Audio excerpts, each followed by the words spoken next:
Welcome to Reframed, a podcast created to educate, encourage, and inspire parents and professionals. The Gladney Center for Adoption staff know parenting a child that has a history of loss, abuse, neglect, or trauma requires parenting skills and insight to be reframed in order to create a loving and caring environment. Reframed host Emily Morehead and guests strive to make an impact on our world through topics that are important to you, your family, and our communities. And now, here's your host, Emily Morehead. Hi, thank you for joining us today on Reframed. I'm Emily Morehead, and I'm joined by Dr. Dipesh Navsaria. We are going to be talking about early childhood experiences today. Thank you for joining us. We're glad to have you. I'm pleased to be here. Thank you. Tell me a little bit about your experience. You're kind of the jack of all trades. I do have a very varied background. Primarily, I'm a general pediatrician. I do primary care work, the usual thing that people expect in runny noses, ear infections, checkups, things like that. I also have a master's degree as a children's librarian and a public health degree as well. So I also think a lot about population level work, early literacy, and things of that nature. What got you plugged in with that interest? With both. Okay, well, public health was something I actually did immediately after undergrad. Okay. I think I really was interested in prevention and how we can really think about prevention well. And then the early literacy, I came through a program called Reach Out and Read, and I realized that I knew a lot about the importance of reading to children. I didn't know enough about the children's books themselves. And that's how I ended up in library school. Very cool. And you're known for, I've followed you on social media for quite a while, you're known for the bow tie, the doctor with the bow tie, which I think is pretty cool. Yep. In fact, some of my Latino patients often can't remember my name, so they'll often go, you know, that guy with the bow tie. I like it. It works. I like it a lot. Well, we have a little Texas reminder for you today if you want to open it up. Oh, well, thank you. This is just kind of a funny way for us to commemorate your experience here. I saw that you had a Hamilton bow tie at one of your trainings. Ah, yes. Look at that, a Texas flag bow tie. So I'm also a flag buff as you. Good. Did you not know that? I didn't know that. Oh, yes. I'm quite the flag buff. How great. Yeah, well, Amazon must have known that because that was one of my top 3 recommended when I searched. Well, there you go. Well, thank you very much. Absolutely. It'll be a good commemorative one. Yeah, I saw your Hamilton one and thought that'd be a fun little... That's a custom bow tie, actually. Not available in stores. Yeah. That's amazing. How'd you run across that one? I found fabric and I had it custom made, so... That's awesome. Yeah. The Hamel tie, as I call it. The Hamel tie. Yeah. It's a natural. I like it a lot. You recently were appointed to the executive committee with the American Academy of Pediatrics on early childhood. Tell me about that. Yeah, so the Council on Early Childhood for the American Academy of Pediatrics, we really focus on really anything and everything having to do with the realm of early childhood, the 0 to 5 age space. So a lot of school readiness work, parenting, early literacy, and so on. Within that, I'm co-chair of the subcommittee on early literacy. So we really kind of watch over any academy initiatives and alliances and so on having to do with early literacy. In 2014, there was a position statement, a policy statement released on early literacy, and that's now already up for renewal. So I'm not one of the authors, but I'm working with the authors to prepare for a new version of that in the next probably 2 years. Can you give our viewers a little preview of what the recommendation may be or what you're kind of working towards? Well, we'll see what the authors come up with. I don't think there'll be any big changes from what the previous statement said, except to really look at the research that's out there and to update what's there. Really, it's all going to come down to what we've been saying for all along, which is read to children early, share books with them so they're comfortable, and really help parents understand how to read effectively to young children. Because I think there's sometimes this idea out there that if we just throw books at kids, right, that's all they need. And it's not, because if a child doesn't know what to do with the book, it's just an object. It doesn't mean anything. And I think parents who are anxious or nervous about their own ability to help their child be successful educationally, they might just say, well, here's a book, go read the book. Well, that's actually not, the book's not going to do that on its own. The magic happens when it's open in the hands of a parent and a child. So you need them sitting there next to you, looking at things and so on. And that squirmy toddler, developmentally, that's normal. Okay. They're going to go running off after a few minutes. That doesn't mean they don't like reading. It doesn't mean anything's wrong with them. Instead of reading at them, read with them. I tell parents, open the book. Look for things in the book. Make it a game. Let's see if we can find Max in these pictures. Oh, he's in a boat. What color's the boat? Oh, you're right, it's a red boat. That back and forth dialogue, that's actually what matters. But if no one's ever told you how to do that or modeled it for you, why would you know how to do that? Right? But that works for the squirmy toddler. Once they're 3 or 4 or whatever, they'll sit and they'll listen to more of a story. Yeah. Tell me what one of your favorite children's books is, or one of the favorite messages that you like to lean towards. Book-wise, I actually love Where the Wild Things Are by Maurice Sendak, and there's a few reasons for that. And I'll tell you what one of the most amazing things is about that book. The very last page has no picture on it, and it just says, the last few pages are, and Max sailed into the night of his very own room, where he found his supper waiting for him, and it was still hot. Now, for us as adults looking at this, we say, oh yeah, that's nice, whatever. Here's the thing. A child who's under age 3 doesn't understand yet that printed words are actually telling you something. A child older than that, who's been read to and exposed to books, they start to understand, wait a minute, these little black marks are telling you what to say. So when you read that last page with no picture on it, the same way that you read the rest of the book, it tells that child, wait a minute, there's something going on here. Wow. It's an amazing moment of like pushing them towards this thing we call print awareness. That, wait a minute, you're not telling the story just by looking at the pictures and using the same words each time. You're telling the story because these little black marks are telling you something. And even how you just read that took me back to a really sweet space in my childhood, because memories are formed through those books and reading with those loving caregivers.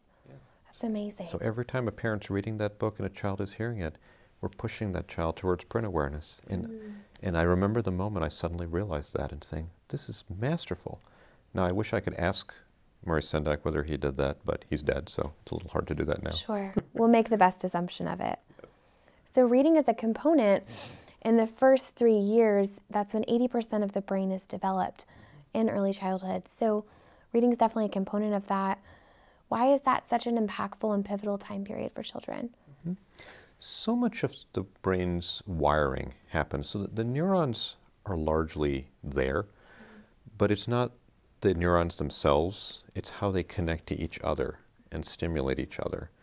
So if a child is surrounded by an environment where there's lots of needs that are not being met, warmth, food, shelter, things like that, their brain is going to wire in ways to protect them and to look for food, to look for safety, to look for warmth, right? Those very sort of primal things.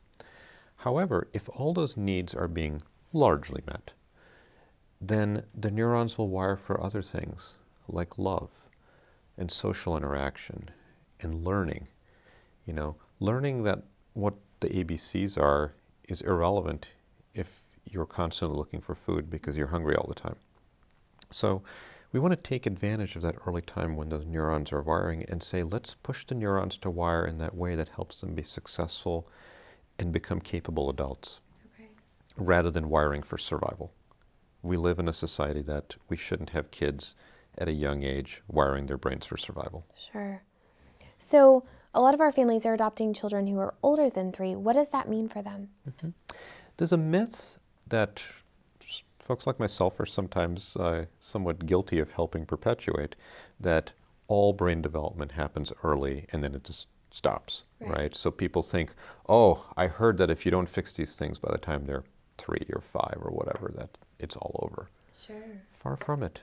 Brains are plastic throughout our entire lives, and even adults. You know, I know we say, oh, you can't teach an old dog new tricks. You can. Yeah. It takes a lot more work. It takes a lot more effort to overcome things. But I think as an adoptive parent, if you say, gee, you know, I can see these issues in this child, and sure, might we wish that we were starting at an earlier place or a different place, that's fine, but sometimes you go with the child that's in front of you and not the child that you wish you had, right? Sure. And say, this is where we are, and I love this child, and I know it's going to take work. So then I think it's also making sure you surround yourself with the right array of people to support you, the close-in people who can help you when you get frustrated or tired, which we all do as parents. Parenting is hard. Yeah.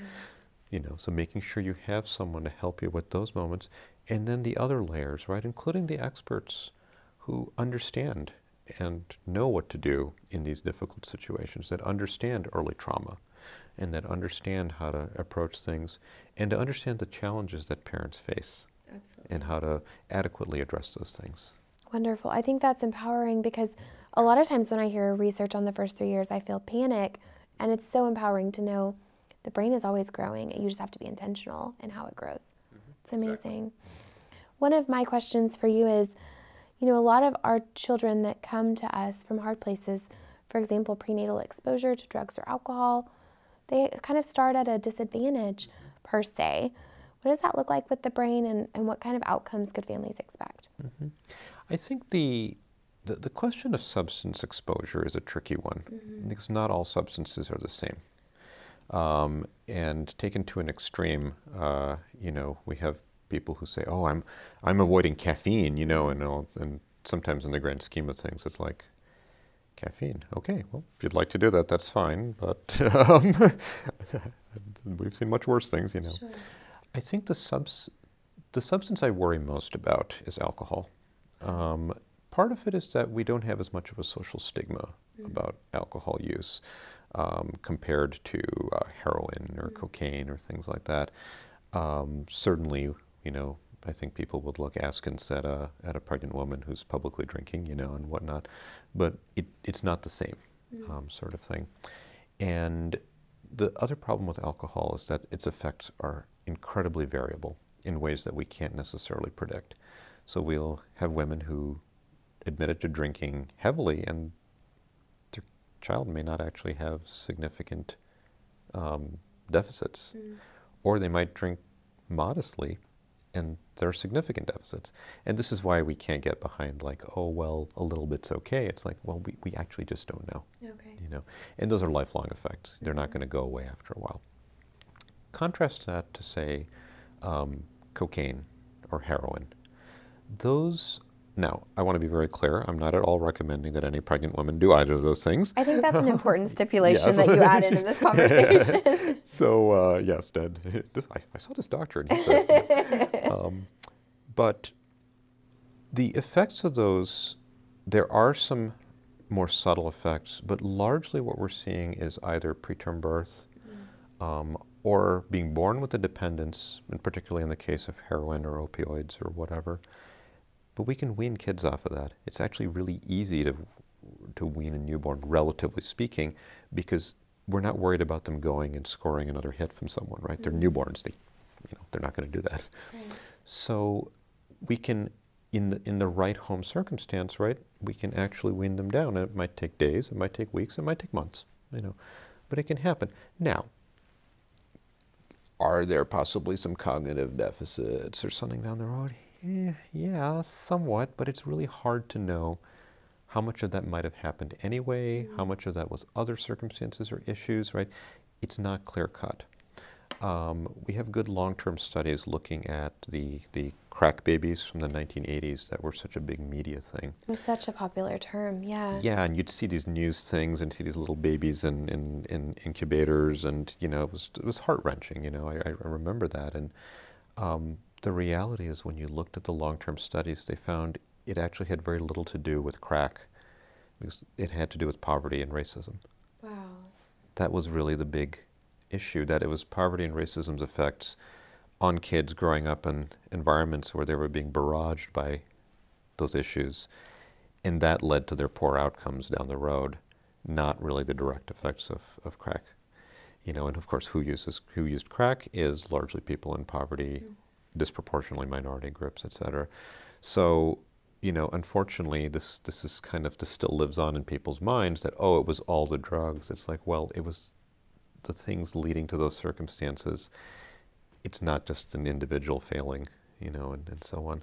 So I think when we think a lot about substance use, there's a lot of this thinking about the substance did something bad to this child. And I'm not going to say that that's wrong, but I think we maybe put too much emphasis on that and not thinking about, well, what else was other circumstances out there. The other piece of this is you can't go back and undo whatever happened. Sure. So if X happened or Y happened, fine. That's what you've got right now. The question is, what do you do with it? You know, and what sorts of things do you do to help that child in terms of promoting and protecting their development as you move forward? Absolutely. It's almost hard with the data because when I've done research, I've had a hard time finding accurate outcomes because a lot of the times, like you're saying, it's poverty, it's racism, and adoption is coming in and mitigating a system almost sometimes. And so the research and the data is so difficult for families to decipher when they're trying to decide, you know, what they're open to, you know, if they're able to parent a child with a background of some type of substance use. It is difficult, and you know, I've had more than one friend who's been in an adoption process themselves. They reach out for two reasons. One, because I'm a pediatrician, Sure. and they have me on their speed dial. And number two, I'm an adoptive parent myself, so I've been in their shoes of the search and the waiting and the anxiety that the whole process can provoke on the adoptive parent side and the prospective adoptive parent side. But they've called and said, you know, I got this call, there's a baby, here's something about mom's health, prenatal exposures. What can you tell me? What do I need to be asking or looking for or thinking about? And honestly, the number one thing that I'm telling them is, look, if it's just about the substance in and of itself, if it's these substances like, you know, heroin or something, right? I don't think you need to be as concerned as you're relaying to me. Short term, there's going to be issues about having to do a methadone wean and things like that. That's, yes. But if you're looking 6 months down the road, a year down the road, even if there's small cognitive effects from that, relatively speaking, the incredible love and attention and interaction that you're going to provide this child is easily going to overwhelm those small deficits. So I'm not concerned about that, you know, from that perspective. Now, these are cases where these are friends, right? So I have the advantage of knowing them in that way and so on. It's a different sort of conversation if I was approached, you know, in a clinic visit or something with this sort of question. But the basic message is still the same, you know, that everything in life is a balance. There's the things that act against us in terms of outcomes, and there's the things that promote good outcomes. And if we can, sometimes we might, the ideal is anything that's negative, let's pull that away if possible, right? We don't want kids to go hungry. We don't want kids to be homeless. We don't want them to be exposed to violence, you know, et cetera, substances, whatever the case may be. But if you can't do that, or if, you know, the horse has already left the barn on that one, fine. You might be able to overwhelm the effects by making sure you're providing good, high-quality environments and loving, nurturing interactions and relationships and understanding support and all those sorts of things. Now, having said all that, no parent is superhuman. No parent is perfect. People like myself who get flown around the country to talk about this stuff are not perfect. If you ask my teenage kids, they will tell you I'm not perfect. Especially because they're teenagers. Of course, that's their job. So we need to make sure that we're also not setting up parents to feel that this child has several strikes against them already. I'm now adopting them. I'm willingly, happily taking on that job. But if I'm not absolutely perfect, I'm going to have failed them. No, absolutely not. Far from it. No one knows what the 100% absolute right thing is to do in every circumstance. And I think it's important to realize that and to be forgiving of yourself. Sure. So when you talk about neuroplasticity and the brain's always moving, it's always changing, one of the big mitigation factors is relationships. Tell me more about that. it sounds a little hokey, right? It At first, does, like, a oh, little bit. relationships, isn't that special? It feels like you're like really simplifying it for me, which I need, but it does. It sounds a little hokey at first. But what we know is that there's a deep science when you watch a parent and a young child interacting with each other. This back and forth, what we call face-to-face play. We actually see so much that happens. When you look carefully, it's almost like a duet, you know, and it's not just voices, it's also eyes, touches. When a child points at something and the parent turns and looks at it, right? What they've told that young child is, yes, when you pull together the motivation, you notice something and you pull together the motivation to point at it, you're reliably learning that I will turn and I will give that attention to it, right? It's almost like a payment, right? Saying that I will give you this attention. It's like your currency almost. And that's very affirming for that young child. You know, one of the observations I make in clinic, going back to the books for a moment, when I give a young toddler a board book, so I hand it to them directly because I want to see what they do with it, they take that book and sometimes they'll study it carefully for a moment, maybe look at it, and then they'll turn to their parent, they'll walk over and they'll hold it out to them in that read to me gesture, right? They've just told me volumes. What they're saying is, I know what this thing is. This is that thing that I believe if I walk over to my parent, they're going to pull me up in their lap and open it, and we're going to look at it together, and I want them to do that because it's enjoyable. And they're saying, I trust that it's highly likely that my parent will do that. Right? That one little gesture has said so much about the relational health, the health of that relationship. So when I see that, that's profound, and it tells me, okay, good. This is a little keyhole view into what's happening at home. Because the few minutes in my exam room doesn't really matter. It's what's happening at home, because that's the hours upon hours upon hours adding up through the years that ultimately makes the difference in how that brain's developing and how their personality and everything else develops. So, and what I'm seeing is, Mom, you're going to show up for me because you do when I do this. Yes. And that's beautiful. Yeah. Now, that's not to say that every single time your child comes up with a book, you have to drop everything, you know, and say, I'm going to do this right now. It's okay to say no. It's okay to say, you know, later, and so on, because we have competing priorities. I will tell you about the one time my head nearly exploded was I was actually finishing up library school and I was working on my last final project for a class, which is a long paper on the interaction between child development, children's books, and reading together, right? It was just really all this stuff kind of in a single paper. And I'm sitting there trying to get this done. I have a due date, all that stuff. And my son, who was a toddler, came toddling up with a book in his hands and held it out to me like, wanting me to read to him. And I was like, no, I can't read to you because I have this paper due that I'm writing on how I'm supposed to be reading to you. And I'm just going to feel a lot of guilt now. Yeah, I'm just going to let my head explode now. It's true. It's hard to show up consistently and every time, but it's almost quality over quantity. Yeah, I think so. I think that's a really important point, that short moments of high-quality interaction are much better than long periods of lower-quality interaction. I even tell parents, if you can spare 5 minutes at night to sit down with your child and read aloud to them, one, they're getting that touch. They're tucked in next to you. You got your arm around them. They're in your lap, whatever. Two, they're hearing your voice in a different way. When we read out loud, we speak in a different voice, and it's usually a calmer, steadier voice than if we're doing the parenting voice, right? Sure. The go get your pajamas on, go brush your teeth, you know, all those sorts of things. Yeah. And if kids can hear that, at least they know that voice exists, even if life is so crazy and so busy that they only get to hear it briefly. It's better than never hearing it at all. That's phenomenal. And the research on play and how it disarms fear and it increases compliance even in children is phenomenal. And so, hey, Mom can be silly. Mom can read.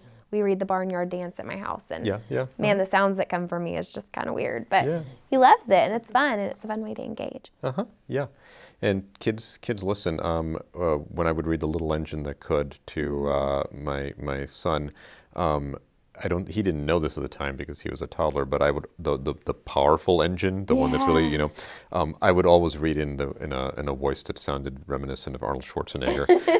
and I would pronounce, I'm a very powerful machine. That's amazing. And for years, he did not realize that I was like making a Schwarzenegger reference. Right. And now as a teenager, does he have some respect for that voice? No, he just rolls his eyes. That's great. That's wonderful. So I think a lot of times we're talking about reading, and a lot of times in the same hand, when parents think about reading with their children, they think about the time that takes and the intentionality and part of bedtime routine maybe. And technology is coming into play with parenting now, especially in this era with our children. How do parents balance that, and what is your recommendation as a pediatrician and as an expert, with reading? What should parents do and don't? Where's the balance? Yeah, this is a very common question, and I think that many parents everywhere are struggling with. So the first thing I'll say is that there is zero evidence for any benefit of any kind of digital media in a child under age 3. Okay. There's just no evidence for it anywhere. We have great studies of Sesame Street, but that was all done in 4-year-olds. And just because it's good for a 4-year-old doesn't mean it's good for a 2-year-old. There's actually a world of developmental difference between those two ages. So when there's a lot of claims that are being made for apps and DVDs and whatever that just don't really stand up to any kind of scrutiny, you can argue that much media is not inherently harmful, but what it does is it takes the time that you could potentially be interacting with your child and doing that back and forth that we know does help and displaces it, right? So anecdotally, we've had parents who put their child down in front of a learning DVD for hours on end under the mistaken belief that it was actually good for them because that's what the package claimed. Sure. Right? So I think it's very important to recognize that. It gets a little more blurry when you start looking at questions about word learning videos and things like that. We also know those don't work. And people say, oh, but I did this with my kid and now they know how to do X, Y, and Z. Sure. I say, well, actually, the issue there is because the parent's sitting there with the child and they're going through it with them. There's connection. It's not the video, it's the parent that's doing it. So, okay, that's fine. If the child is actually accomplishing something, that's okay. But you could do the same thing with a book. Sure. As well, and I'd rather they do the book. Where it gets really hazy is when these worlds collide, right? We used to talk about TV all the time. Well, there's households now where there's no TV because everyone has, a screen of some sort, an Sure. iPad or a phone or whatever the case may be. The issue there is what about ebooks? What about books on screen? Is that a problem? Is it not? There's some very interesting claims being made out there about the harms of ebooks. There's some folks who are convinced that the light from the screen is somehow damaging to eyes, and I haven't seen compelling evidence on this, to be completely truthful about that issue. Okay. However, I will say that text is text for the most part. If you're reading it on a glowing screen versus on a piece of paper, there may not be a big difference there. And I'm going to come to a whole bunch of ifs and buts here. Sure. But there may not be a big difference there. Having said that, most e-reader devices allow for other things to happen. So one, there can be distractions. Oh, this book is better because the paper book, you just have the book. And in the ebook version, if you touch the cow will go moo. Isn't that better? It's interactive. Well, interactive can also mean distracting. Sure. I mean, think about this podcast right now. If we set it up so that you could, touch this cup and it'll make a tinkling noise, right? You're not listening to what I say. No. You're sitting here going, what can I, and you start touching everything. Ooh, what'll happen if I touch this cactus? Especially with my attention span. Right? You're not listening to the main purpose of it. Yeah. So it can be a huge distraction, The second piece is that unless you're absolutely scrupulous as a parent, and almost no one is, your kid knows that not only can you read ebooks on this iPad, you can also play Angry Birds. Okay? And kids will whine and complain until they can get to do the fun thing. I mean, this is how they market like breakfast cereal, right? And so your kid throws a tantrum in the supermarket, you know, and so on. So all of these run the risk of getting in the way of what a parent's goal may be is, I'm going to sit down and read with my child for 15 minutes. Oh, well, now they're touching everything on the screen to see what they can make it do. Oh, now they want to play this game. And sometimes you've had it and you're like, oh, fine, whatever. You know, and that one time whatever turns into a 2-time whatever and turns into a 50-time whatever. And before you know it, the number of hours of reading together has actually shrunk and you didn't realize it slipped away. So there's all that. And then there's a recent study, just came out this week, that showed that when you asked parents and children to read print books together, read standard ebooks, i.e. just the book on the screen, no bells and whistles, versus enhanced ebooks, touch this and the cow moves, whatever, they found that the child just inadvertently walled off the parent and just went into their own, what they call solitary space. I've actually seen some of the videos in a preliminary version, presentation of this that was done by the researchers, and it was really amazing. You'd see the kid, the parent would be sitting there on the couch next to their kid trying to interact, and you'd see the kid kind of shuffle, like just this way, just off in their own world, right? And you can say, well, what's wrong with a kid being off in their own world? That's fine, especially as they're older. It's fine for creative play and things like that. But if they're doing this all the time and they're being entertained by the enhanced ebook, whatever, it's not actually doing anything positive for their development. And it's actually discouraging the parent. I actually felt bad for the parent I saw in this one clip because she was trying and her kid just kept on kind of rejecting her offers, her bids for attention, right? Saying, oh, what about this? Yeah, sure, Mom. You know, just kind of going away. And these are young kids. These are kids under 3. And they saw the same thing with the standard ebooks as well. So something about the screen device seemed to like get in the way of this sharing dynamic. Whereas in a print book, there was much more, you could even just the physical, the body language, the leaning in, the talking about pictures. That interaction is what matters. Right? So as I said earlier, this isn't just about, here kid, here's a book, hey, go read. This is about sharing books together. It's about the interaction, the back and forth, that sort of dynamic. And that's really what is so important about this. And that's why I think we need to be careful too about book giveaway programs. Book giveaway programs on their own don't do anything positive unless a family knows what to do with them. Book on a shelf doesn't do anything. Book only does its magic when it's open in the hands of a parent and child. So that is really where the key is that we need to be showing parents how to be successful at sharing books together with young kids. Ebooks seem to get in the way of that.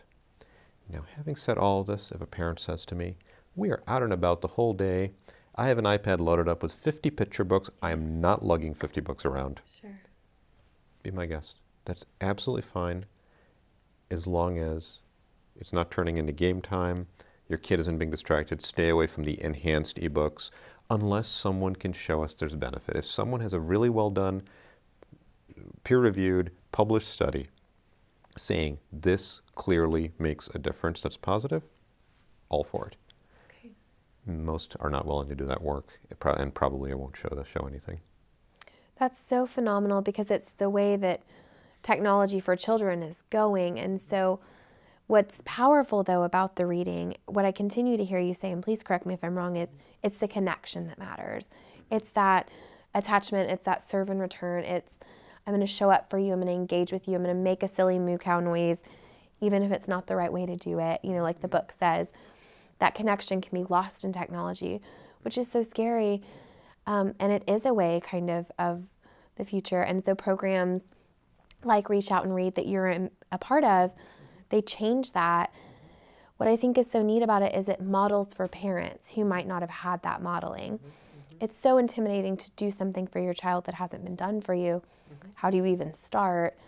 And so to model for a family what that could look like for their family, I'm inspired to go home and read with my child because there's a different lens to look at it through. It's not a task, it's a gift, it's a relationship, it's a connection. And it's not just the modeling, it's also coaching and reinforcing what's being done right. Sometimes I'll ask a parent in the exam room, could you read a couple of pages out loud from that book I just gave you to your child? And, you know, the kid will point or whatever, and I'll just say, I love how when he pointed at that, you said, oh yes, that's a red flower. That helps him learn the words, the vocabulary, and he knows that you're responding to what he says, right? And you're helping build trust there, right? I didn't show them how to do that. They did it, and I'm saying, I noticed you did that, and I think you should do more like that because that's what you should be doing, right? Let's respect the fact that parents are coming with all sorts of strengths to their job of parenting, and sometimes, face it, in medicine, we do a really good job of finding everything that isn't going right and pointing it out ad nauseum, and we don't do a very good job of calling out what they're doing well. Yeah, it can be too diagnostic and not relational enough sometimes with just our interaction with parents. I try to end every checkup by just looking at parents and saying, I think you're doing a really good job with them. Because every single pediatric interaction, there's two questions being asked, whether they're being verbalized or not. How's my kid doing? And how am I doing as a parent? I mean, I'm a pediatrician, right? And I take my kids in for checkups, right? And for someone to say to me, I think you're doing a good job with them. I like hearing that. Oh, and I allegedly know what I'm doing, right? Absolutely. I look for that every visit, and you just labeled what it is. That's, I mean, amazing. What do you want families to leave your clinic believing?